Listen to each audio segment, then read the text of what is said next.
G'day. Over the last few years, there's a few things that we've learned about process flow charting that are not necessarily always that obvious to people. We've learnt that while doing the simulation training, it's very easy for people to kind of gloss over the importance of how they go about facilitating a process flow charting. And also, it's very easy to conceal waste and conceal causes of problems that people are trying to solve through not doing the process flow charting properly. So what I'm going to do in this video is I'm going to show you an example that comes directly from the work we do in our simulation, and I'll explain the different questions that you might want to ask and how we go about avoiding making these particular errors.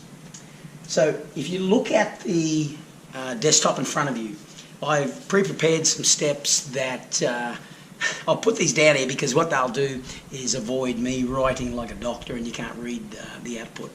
Now, basically, these are steps that we would map when we're talking to people in doing some of the work in the simulation, as I said, during our lean training.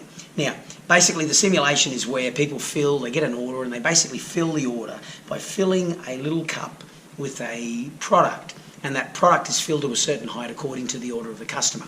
So when we go into the process flow chart, there's a couple of questions you can ask. The first question, and most obvious question, is people ask the people who do the work, tell me what you do.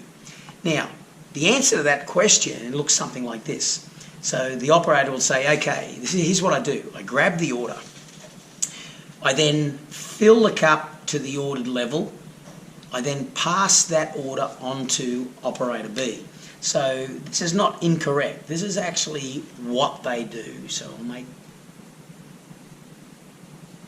very obvious. So this is what they do. They grab the order, they fill the cup to the ordered level, and they pass it on to the operator B. Now, when it comes to defining value add, filling the cup to the ordered level is something that the customer values, some change takes place, and it's the first time you do it, you're filling it. So it meets all the requirements for it to be considered value add. And if you just left it like that, okay, in here you've got concealed waste. Because what's missing is not the what they do, but how they do it. The how piece is the second question that we've got to get good at. Because if you don't drill down in certain cases, what's going to happen is you conceal waste, as we have in this particular instance, and secondly, you conceal causes of the problem potentially, as we have in this particular case. So, if I ask the question, right, how do you do that, right, the second question, then the conversation might look a little bit different. So, how do you actually do this? Fill the cup to the ordered level. Oh, well, what I do is, number one, I add product to the cup, right? Then what do? Because you don't pass it on yet. I then measure it, right? I get out a ruler and I measure to see how full it is. And then at that point, there's obviously a decision being made. And the decision that we're making is it to the correct fill? And if the answer is no, then we adjust the volume. We go through a little loop. So the actual process of how they do it looks a little like this. They add product to the cup, they measure it, is it to the correct fill is the decision they make, and if the answer is no, then they go into a little rework loop where they adjust the fill volume, they then measure it again, right? Is it to the correct fill? They go through that loop. If the answer is yes, right, this is where they end up going up to that particular point there. So that particular step, right, appears to be one little activity, but in fact it contains all of this, including this rework loop here. So as I said, if you just ask what do they do, you end up in a situation where you're concealing waste, potentially concealing causes of the problem, which is, in this case, it's not being correctly filled in the first instance. There's rework, non-value added work.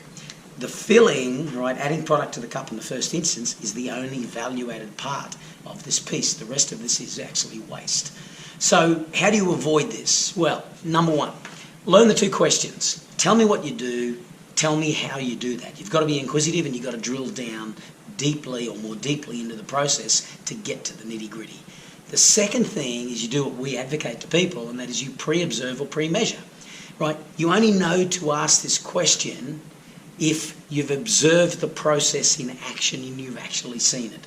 So to go in cold in process flowcharting activities, you want to be really good at your questions if you haven't seen the process. So there you have it. They would be my tips. Number one, get good at the questions. Number two, don't forget, go and have a look before you do the process flow charting activity. You don't want to be concealing waste.